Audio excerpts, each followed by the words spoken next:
peringatan Nuzul Quran, warga komplek Mesara Agung Kampung Gugajah, Kecamatan Darul Iman Aceh Besar, menggelar buka puasa bersama di Masjid Al-Hidayah kemarin.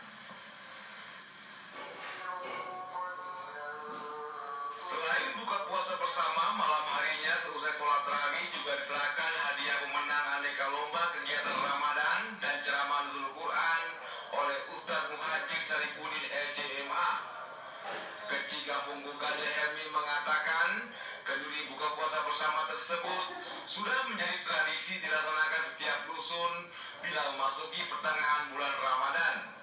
Ini merupakan upaya menjalin ukhuwah Islamiyah sehingga di antara warga dan pengurus komplek saling mengenal satu sama lain. Di samping warga Mesara Agung, beberapa dusun dan kampung tetangga juga diundang untuk buka puasa bersama peringatan Nuzul Quran di Masjid Al-Hidayah.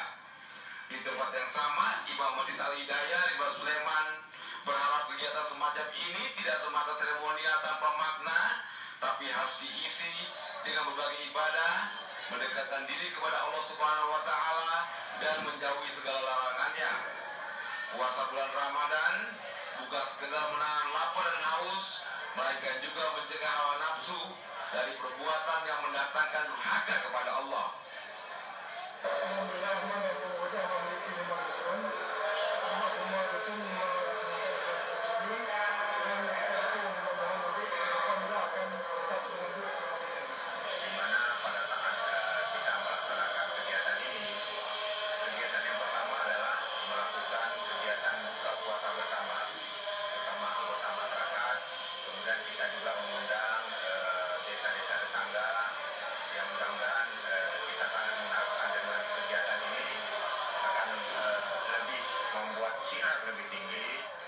Dalam buka puasa bersama ini sumber dananya murni swadaya masyarakat. Bahkan dari hasil sumbangan itu disepakati ada daging sapi kuah belanga. Sementara hidangan nasi dan lauk pauk pakai rantang dibawa oleh masing-masing rumah. Tim Liputan TVRI melaporkan.